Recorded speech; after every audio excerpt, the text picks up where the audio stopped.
మీ car EMI కట్టలేకపోతున్నారా? మీ car EMI మేము కడతాం. ఈ నెంబర్కి కాల్ చేయండి. హలో నమస్తే, వెల్కమ్ టు సుమన్ టీవీ. ప్రస్తుతం మనతో రాజేశ్వరి అమ్మగారు ఉన్నారు. వీరితో ఈరోజు కొన్ని విషయాల్ని మనం డిస్కస్ చేద్దాం. హలో అండి, నమస్తే. నమస్తే అమ్మ.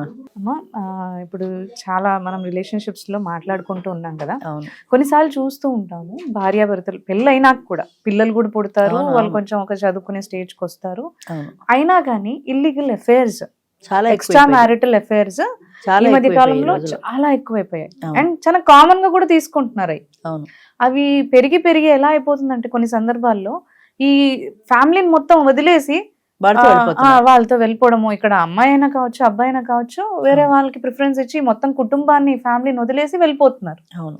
అయితే ఈ సిచ్యువేషన్ అనేది మనం పూర్వకాలంలో చూస్తే ఎక్కువ అంతగా ఉండేది కాదు అసలు లేదు. అవును, ఇప్పుడు ఎందుకు ఇప్పుడు పెరిగిపోయింది. ఎక్కువ అవును, అవుతున్నాయి అవును. అంటారు? అండ్ స్వేచ్ఛ స్వతంత్రం, ఆడదానికి స్వేచ్ఛ అనకూడదు కానీ స్వతంత్రం. ఇదివరకే ఏంటంటే అమ్మ, అసలు ఇల్లు దాటి 4 గోడలు దాటి బయటికి ఆడది వచ్చిన పరిస్థితులు లేవు. పూజలు పునస్కారాలు చేసుకుంటూ ఎప్పుడు ఇంట్లోనే. అది దాటి చదువు వచ్చిన తర్వాత చదువు కోసం ఆడది బయటకు వచ్చింది. ఆ తర్వాత ఉద్యోగం. అంచేత టీనేజ్ అమ్మాయిల దగ్గర నుంచి 18-20 ఏళ్ళు వచ్చేప్పటికి చదువు ఉద్యోగం అంటూ ఆడవాళ్ళు బయటికి రావడం మొదలుపెట్టారు. ఇదివరకు మగవాళ్లే ఉన్నారు, ఆడవాళ్ళు లేరు అట్రాక్షన్కి. ఇప్పుడు ఎప్పుడైతే ఆడది కూడా బయటకు వచ్చిందో వాళ్ళిద్దరి మధ్యన ఒక అట్రాక్షన్. అన్నిటికీ మించి సోషల్ మీడియా. ఈ సోషల్ మీడియా వచ్చిన తర్వాత జీవితాలు ఎలా అయిపోయాయి అంటే, ఫేస్బుక్, ఎంతమందో ఫేస్బుక్లో చాటింగు, అక్కడ లవ్ చేసాం, అక్కడ పెళ్లి చేసుకున్నాం. ఫేస్బుక్లో వాడి ముఖం తప్ప నీకు ఏం తెలుస్తుంది? నువ్వు బయట కలుస్తావు, అసలు క్యారెక్టర్ తెలియదు, వాడి ఫ్యామిలీ తెలియదు, వాడు ఎలాంటి ఏమీ తెలియదు. ఏం తెలియకుండా ఎలా పెళ్లి చేసుకుంటావు వాడిని? ఇన్స్టాగ్రామ్ లో, వాట్సాప్ లో, ఎక్కడో పేపర్లో చదివా చాలా సంవత్సరాల క్రితం. ఒక పాకిస్తానీ ఆమె 4 పిల్లల తల్లి ఈ ఫేస్బుక్ లో పరిచయం అయ్యి వాడి కోసం పాకిస్తాన్ వదిలి ఇండియా వచ్చేసింది. నార్మల్ మనిషి, మళ్ళీ హై క్లాస్ సొసైటీ లేడీ కాదు, లేబర్ టైపు. అది ఎట్లా వచ్చింది? 4 పిల్లల తల్లి. జనరల్గా ఏమంటారంటే, కన్న తల్లి పిల్లల మీద ఏగ వాళ్ళని ఇవ్వదంటారు. పెద్ద పులి కూడా దాని పిల్లల మీదకి వస్తే గుడ్లు బిగుతుంది. అది అలాంటిది 4 బిడ్డల్ని వదిలేసి దేశం కాని దేశంలో వచ్చేసి వాడు ఆఫ్టర్ ఆల్ ఫేస్బుక్ లో పరిచయం అయిన వాడి కోసమని ఇండియా ఎలా రాగలిగారు? అంటే తల్లి బిడ్డల ప్రేమలో కూడా తేడా వచ్చేస్తుందా? పిల్లల కోసమని ఎంతమంది డైవర్స్ ఇచ్చుకున్నా పిల్లలు వదులుకోలేక పిల్లలతో పెంచే తల్లులు ఎంతమంది ఉన్నారు?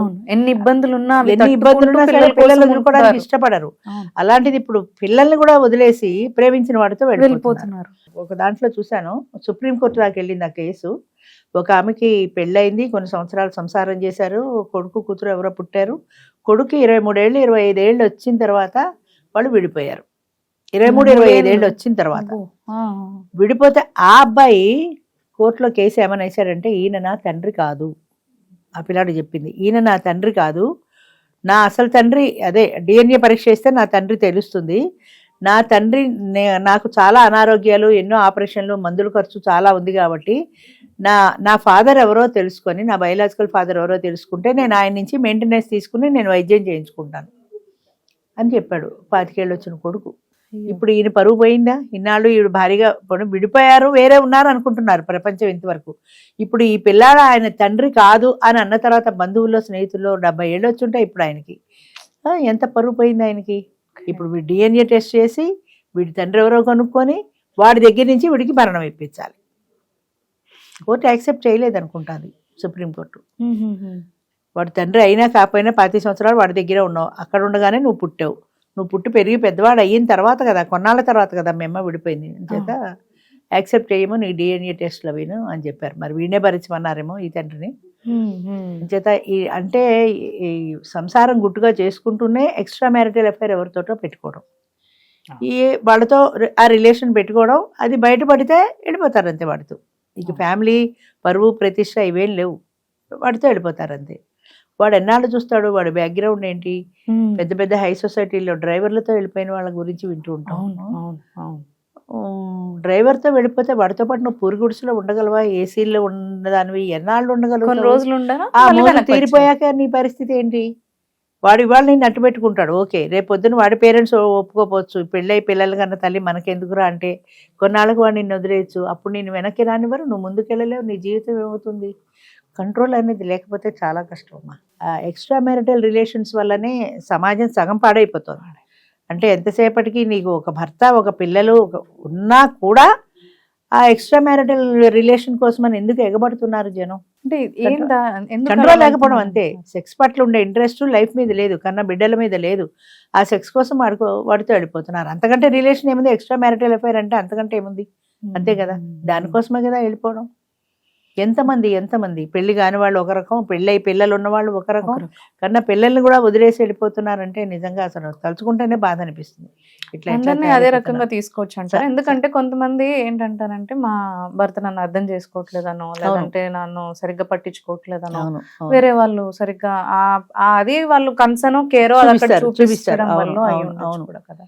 ఇప్పుడు నా ఇంట్లో నాకు సరైన గౌరవం లేదు, నా భర్త నన్ను పట్టించుకోలేదు, పక్కింటాడు బాగా పట్టించుకుంటాడు. ఎందుకంటే అదేదో సినిమాలో చూపించినట్టు ఎదురింటి వాడి భార్య మీద ఉండేటువంటి ప్రేమ నీకు సొంత పెళ్ళ మీద ఉండదు.